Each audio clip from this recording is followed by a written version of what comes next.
It's so good that we can be here this morning to worship our God. It's a beautiful day outside. We have several visitors with us, and we're very appreciative of your presence. We encourage you to open up your Bibles and follow along with us as we prepare to study a portion of God's Word. In Psalm 122, verse 1, David said, "I was glad when they said, 'Let's go to the house of the Lord.'" And hopefully we're all glad to be here this morning.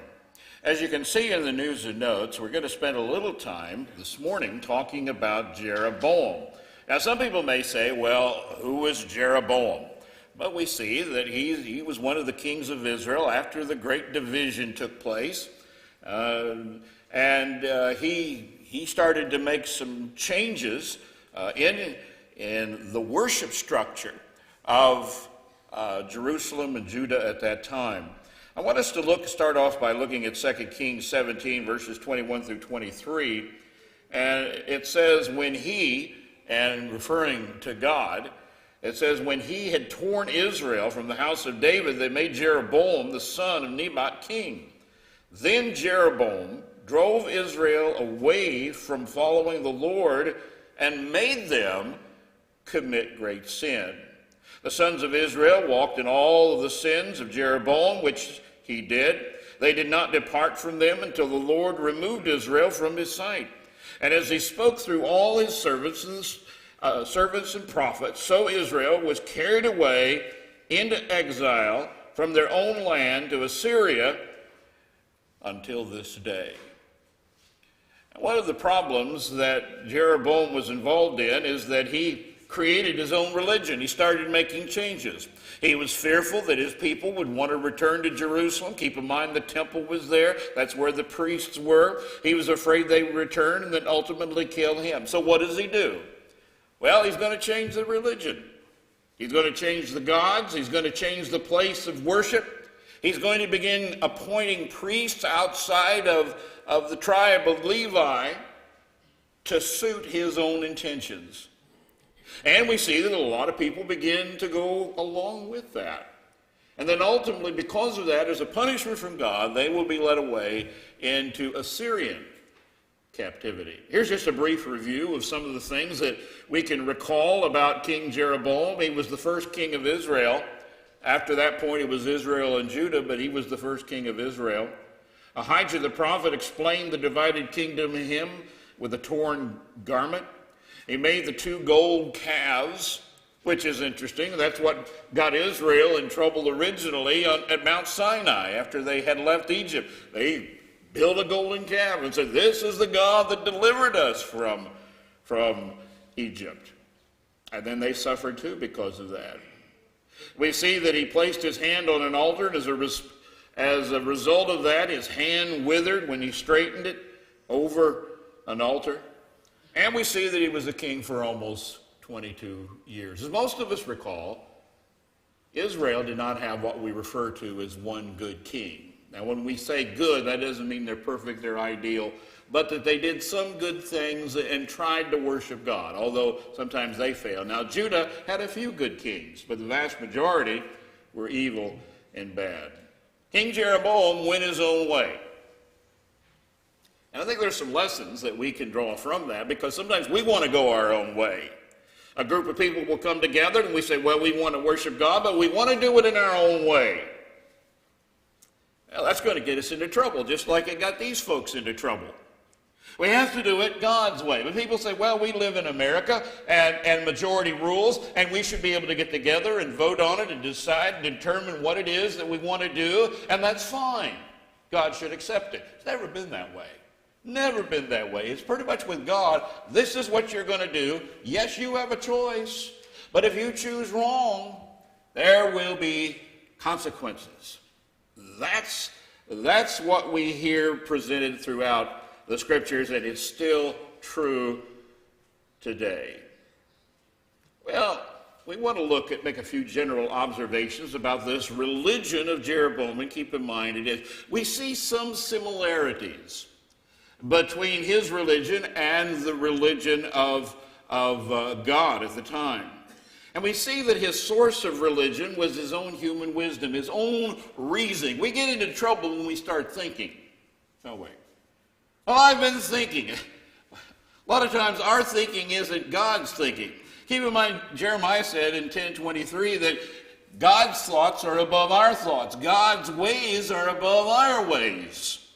When we begin to think that we can improve on what God has done, we're going to get into trouble. Every single time.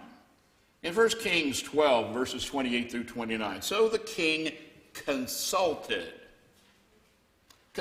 with himself, perhaps consulted with other people around him, and then after this consultation, he makes 2 golden calves. As I said, he had the history, and he saw what happened when Israel did that once. This is, in my opinion, this is a little dense on his part. Well, let's try it again. Instead of 1, we'll have 2. We'll have 2 golden calves. And he said to them, it is too much for you to go to Jerusalem. That's too much trouble. That's inconvenient. That's a long trip to return to Jerusalem. So we're gonna place some high places. I think it was Dan and Bethel. And here you can come worship. It's closer. It's more convenient. You don't have to go all the way down to Jerusalem. And so he puts these 2 golden calves and he says, behold your gods. Behold your gods, O Israel, that brought you from the land of Egypt. And you know what? They bought it. They thought, yeah, that sounds okay. Here we can see how leaders can get us in a lot of trouble. You know, most of us recall from our study in history about the terrible things that happened in the 1930s and 40s. It's just amazing how one lunatic was able to lead an entire country into a nightmare that not only impacted that country, but all the countries of the world. A lot of people lost their life. A lot of property was destroyed. A lot of misery for those 4 or 5 years. But yet the people followed this guy. Guy could give good speeches, and either through fear and intimidation or inspiration, he was able to get an entire country to follow him. And that's what Jeroboam is doing here. Convincing an entire nation to follow him into destruction. In Colossians 3, verse 17. We have some good advice, not advice, but instruction from Paul. And whatever you do in word or deed, do all in the name of the Lord Jesus, giving thanks through him to God the Father. Whenever we get together as a group of people, as a congregation, we say, well, can we do this? It doesn't really matter what we think or what our opinion is or what the church down the road is doing or what church is doing on the other side of Indianapolis. Our very first question should be, what does God think? Do we have authority to do this? And if we don't have the authority, we don't do it. Whatever you do in word or deed, do all in the name of the Lord Jesus or by the authority of Jesus. In Colossians 2, verses 8 through 10, see to it that no one takes you captive through philosophy and empty deception, according to the tradition of men, according to the elementary principles of the world, rather than accounting to Christ, for in him all the fullness of deity dwells in bodily form, and in him you have been made complete, and he is the head over all rule. You know, congregations, we see that in the Bible some allowances were made that every congregation was to appoint elders, individuals who were qualified to serve in that capacity. But even elders need to understand that Christ is their head. Elders just can't go on and legislate and start making up rules and begin to deviate from God's plan. If you do that, then you're just like Jeroboam. You're making your own religion. Sometimes people do that with worship. They say, well, we want to add instruments of music. We want to have an orchestra. Let's bring a band. Let's bring guitars and all of that. But yet we have no authority for that in the New Testament or in the Bible. Well, people say, well, that's a good thing to do. Let's go to pack the pews. That's going to bring people in to church. So that's a good thing. You ever heard the expression, the ends doesn't justify the means? That doesn't mean you can just do whatever you want to do, no matter how terrible, if it brings about a positive or desired result. And people often violate that when it comes to their religion. Jeroboam certainly did. We can see that, as we've already commented on, well, Jeroboam's motivation wasn't to serve God, lead his people to serve God, but it was to keep his followers. I don't want all my people to return back to Jerusalem. They may abandon me, and then they'll want to kill me. So we see a little bit of fear was also driving Jeroboam. 1 Kings 12, verses 27 through 28, if this people go up to offer sacrifices in the house of the Lord at Jerusalem, then the heart of this people will return to the Lord, even to Rehoboam, king of Judah, and they will kill me and return to Rehoboam, king of Judah. Sometimes fear can be a terrible thing. It can motivate us to do all kinds of things. Things that we couldn't have ever believed we would do. Paul understood this. It's interesting, as he was having a discussion with the elders as he's leaving the church in Ephesus, and we just had a lesson on this, I think, a few months ago. It was a kind of an emotional meeting. As Paul is leaving, Paul knew that he'd probably never see these gentlemen ever again, and we see that he's trying to give them some admonitions and some warnings. And he begins in verse 29 by saying, I know that after my departure, savage wolves will come in among you, not sparing the flock, and from among your own selves men will arise, speaking perverse things to draw away the disciples after them. What's the motivation for these people doing this? These savage wolves was to draw people away. Draw people away from the truth. Obviously, we can recognize that the devil's behind all of this. He doesn't want people to adhere and to embrace the truth.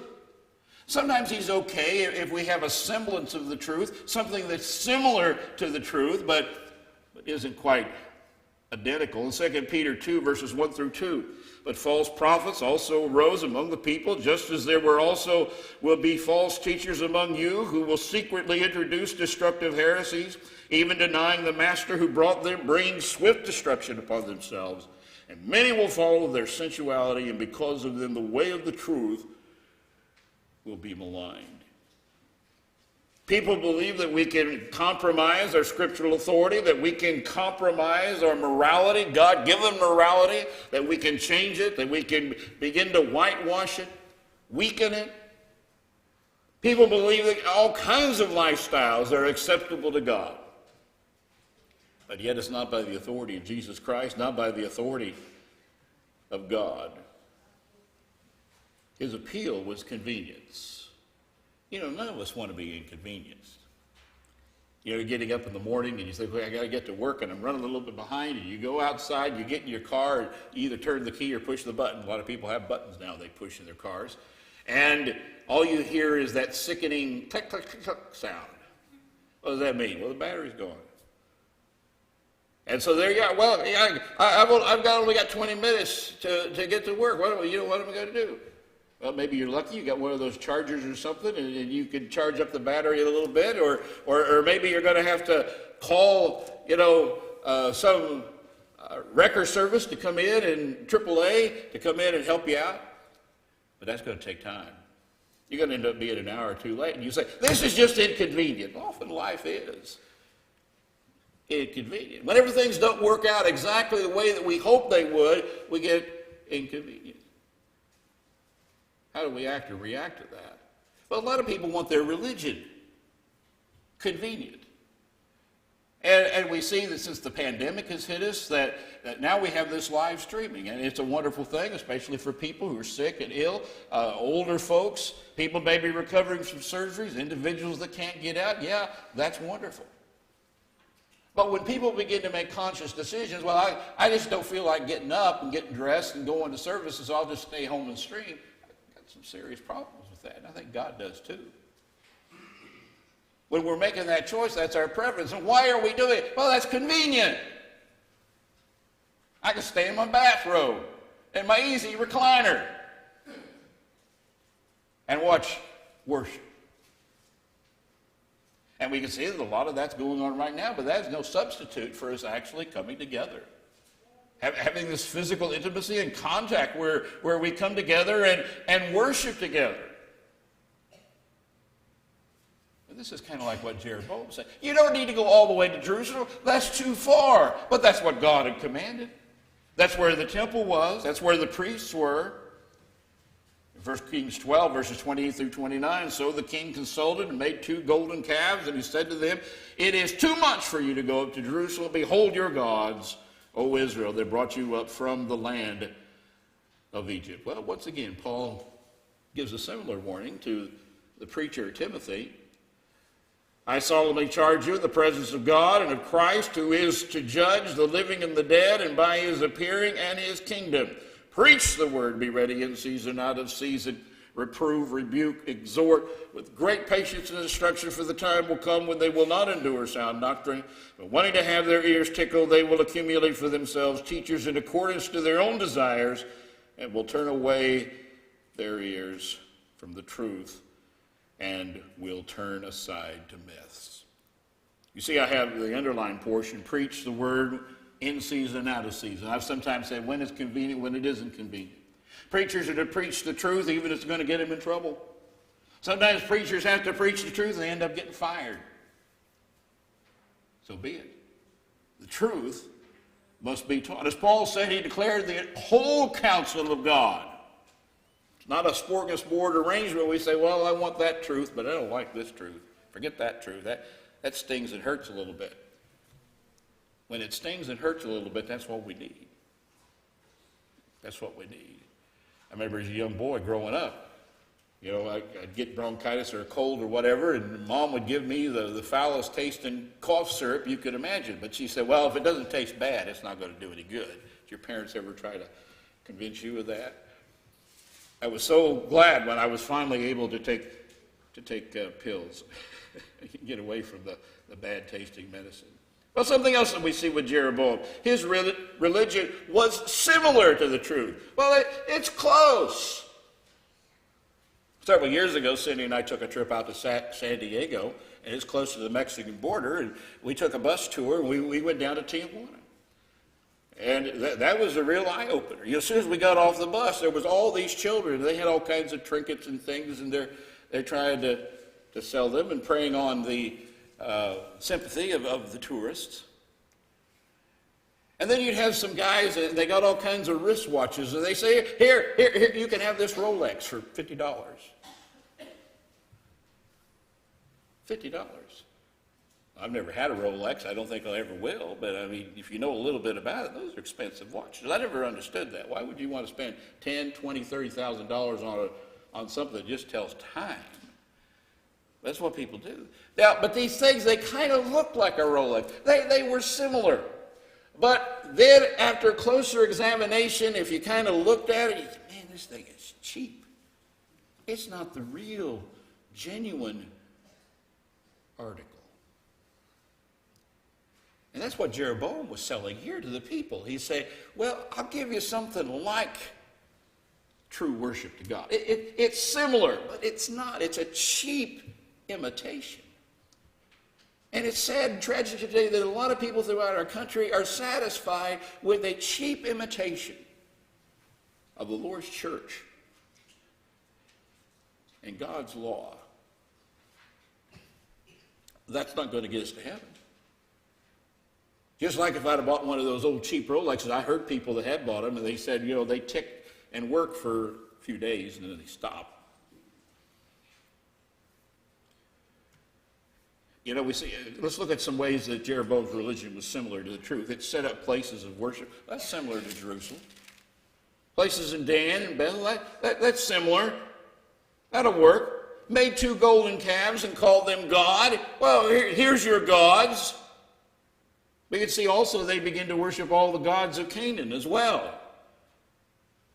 You know, Jeroboam's basically saying, hey, God's a God. There's a lot of gods out there. Here's your gods, Israel. It's similar. We're going to appoint priests. And it doesn't matter if they're Levites. They can be from any tribe. Who said it has to be from the tribe of Levi? God said. Well, they get in all kinds of trouble because of this. We're going to set up a feast schedule. There was a feast schedule set up under the law of Moses that the children of Israel observed. Well, he's going to set up his own schedule. It's similar. It's similar. It reminds them of it, but it's a little different. They're even going to make sacrifices. But the sacrifices are going to be different, and they're not going to have legitimate priests to offer up those sacrifices, but it's similar. And they're also going to burn incense at the altar. Well, it's similar, but it's not the same. It's a cheap imitation that will not save your souls. It's just like today where people say, well, do you want to be saved? Well, just believe in God. Invite Jesus into your heart, and that's fine. That's it. Now you can just go on your merry way and do whatever you want to the rest of your life. That kind of sounds similar to the truth, but it's not the truth. Faith, repentance, confession, confessing that Jesus is the Son of God, and then immersion in the waters of baptism. That's what the Bible teaches us. Anything else, it may be close, but it's a cheap imitation. In 2 Corinthians 11, verses 13 through 15, for such men are false apostles, deceitful workers, distinguishing themselves as apostles of Christ, and no wonder, for even Satan disguises himself as an angel of light. Therefore it is not surprising if his servants also disguise themselves as servants of righteousness, whose end shall be according to their deeds. You turn on your cable television, go to some of the religious broadcasting channels, and you'll hear all kinds of gospels. And you hear one guy say, oh, I've got the truth. You need to come to our church and give us all your money, and boy, we're going to go like gangbusters. And then there's another person over here, and he says, no, I've got the truth. You need to come in this direction. We do things a little bit differently, but this is how you get to heaven. And then another one will say, well, no, if you come here, you're going to get rich because God's going to bless you and shower down upon you blessings that you can't even imagine. There's all these cheap imitations out there that's not real. And we see the devil's behind all of them. They look good. Well, some of these preachers, they get up and, boy, they're handsome. They look like news anchors, and, they're wearing a $5,000 suit, and maybe they even got a Rolex watch on that they can kind of flash to everyone. And he say, oh, you want one of those? Well, hey, you join us, and we'll pray for you, and money is just going to start growing on trees for you. And you just go out in the backyard and start taking the money off the trees, your money trees. Well, something else we see. As they made this departure from God, bad things start to happen, and one of the things is moral decline. We see that happening in our country today. People are okay with murdering their babies. People are okay living together without the benefit of marriage. We have same-sex marriages taking place. And now we've got all of this gender transition thing that's going on that's very, very confusing. And everyone says it's okay, it's all right, because society says it's okay. But God says it's wrong. And if God says it's wrong, it should be wrong for us as well. God hates evil. We should hate evil. In 2 Kings 17, verses 16 through 18, they forsook all the commandments of the Lord their God and made for themselves molten images, even 2 calves, and made Asherah, and worshipped all the host of heaven and served Baal. Then they made their sons and their daughters pass through the fire and practiced divination and enhancements and sold them to do evil in the sight of the Lord, provoking him. So the Lord was angry. Notice the result here. So the Lord was very angry with Israel and removed them from his sight, and none was left except the tribe of Judah. And then we'll see eventually Judah too will be carried away into destruction and captivity. That's what happens. We place distance between us and God, our morality begins to decline. Society begins to break down. And a lot of times it happens and people say, well, what happened? Oh, we had a bad king. We had a bad president. There were too many wars. We had a famine. People blame it on all the wrong things.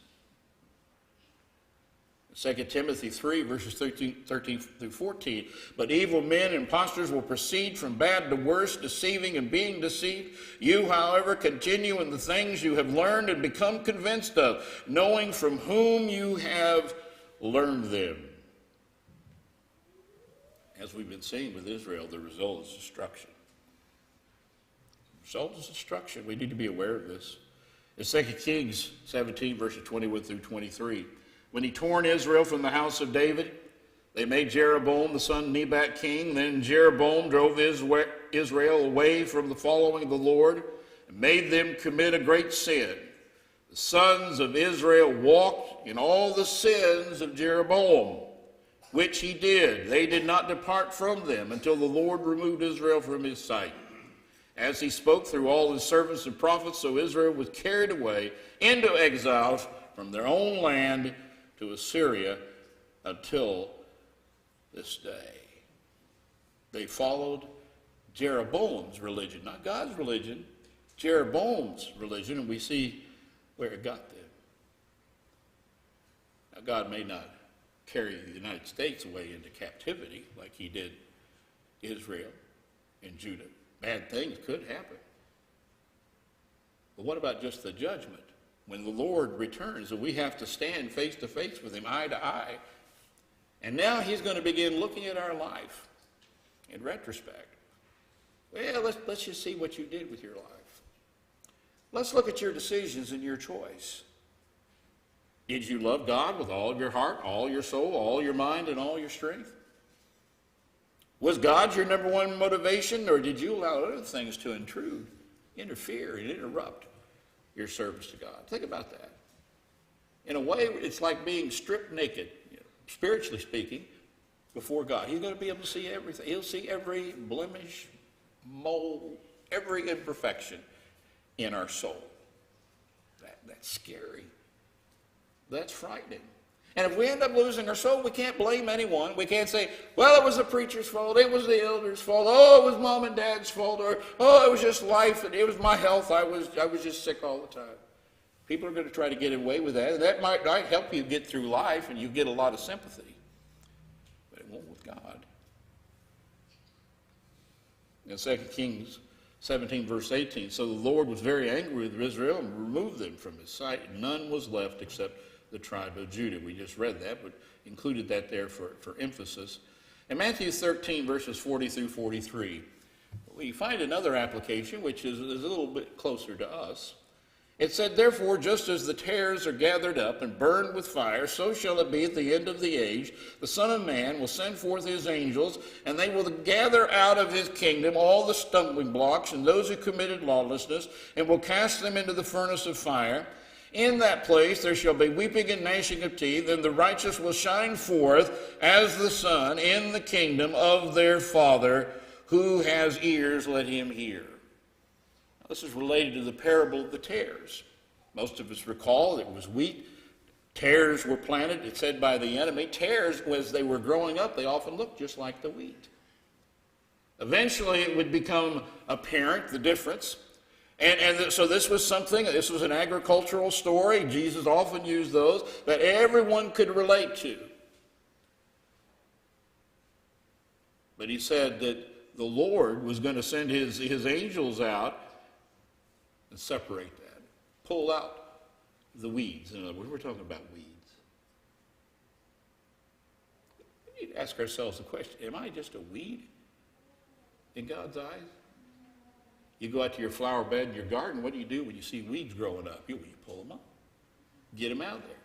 Maybe you spray some stuff on them to kill them. Maybe you put out a weed inhibitor so they don't even get started. But we get rid of the weeds. These people can understand that. And we need to see that at the end of time, that's what's going to happen.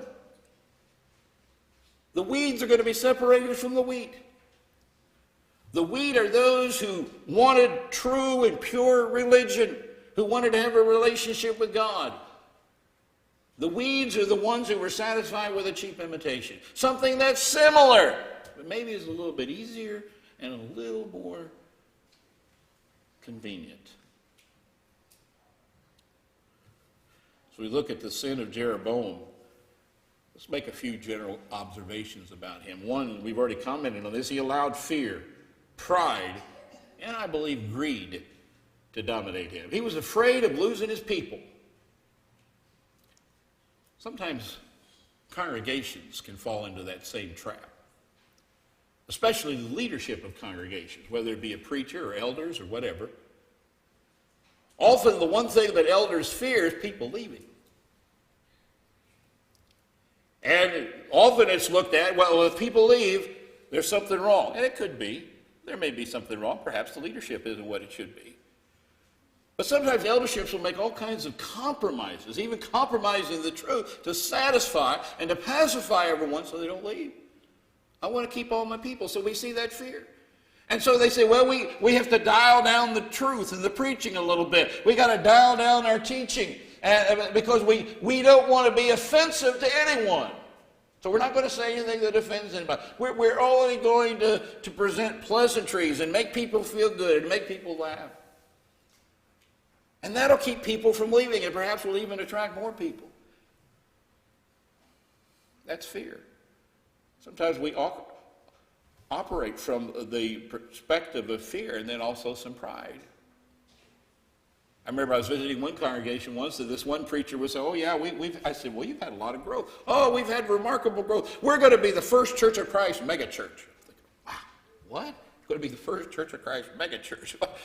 What's that? Well, we've heard that phrase used for denominations. And that was a rather prideful, arrogant attitude to have. Sometimes individuals get very ambitious, especially as congregations would thrive and work, and that's great, that's wonderful. That's what we want to see. That's what all congregations are striving for, but we need to be careful. Even when God grants us the increase and we begin to grow, then we get arrogant. We lose our humility. And it's like we'll do anything to maintain it. Jeroboam placed goals above God. He wanted a thriving nation. He wanted to keep his people. That was more important than serving God. We see also that he led his people into sin and destruction. You know, Jeroboam was not responsible for just losing his soul. It's an entire nation. Can you imagine the enormous responsibility that would be? I mentioned earlier Adolf Hitler. He's responsible for causing all kinds of mayhem, not only in his own country, throughout Europe and most of the world. That's a lot of responsibility to shoulder. But yet we see occasionally leaders do exactly that. We see that Jeroboam loved himself more than God. He was just thinking about himself. Sometimes our self looms so large that we're unable to look at other people around us. We become selfish. We become self-centered. All we think about is ourselves. And we're not able to think of other people. That's all Jeroboam was thinking about, was himself. He wasn't thinking about God. He wasn't thinking about his people. And Jeroboam also ignored the warnings. Prophets were sent to him. God did that all the time. For both the nations, Israel and Judah, he'd send prophets. But those kings, they didn't like the prophets because the prophets spoke the truth. And sometimes in a very bold and direct manner. And they didn't like it. A lot of those prophets ended up in jail or dead because of it. They didn't want to hear the truth. The inconvenient truth. They didn't want to hear that. I think these are some things that we can think about and reflect on. Hopefully take home and, as old timers used to say, we can ruminate on it a little bit, contemplate, think about it. We want to make sure that we're never satisfied with a cheap imitation of the truth. We want the real, genuine article. We want to make sure that we never settle for a cheap imitation of the gospel of Christ. We want it in its purest form. Paul once warned people in Galatia not to pervert the gospel. In other words, changing it, distorting it, adjusting it, trying to make it more convenient, more appealing to people. It's fine the way it is. It comes from God, and it's rather presumptuous of us to think we can improve on that. How do you improve on perfection? We can't. Perhaps we have one in our audience this morning who's subject in some way to the invitation. If you're not a Christian, we encourage you to come forward, repent of your sins, confess that you believe that Jesus is the Son of God, and then we can immerse you in the waters of baptism. Maybe you're a Christian. You've drifted away. You've left the church. You've gone back into the world. If you have a change of heart, you can come back and ask God to forgive you, and he'll forgive you and restore you once again to the church. If you're subject in any way, please come forward as we stand and as we say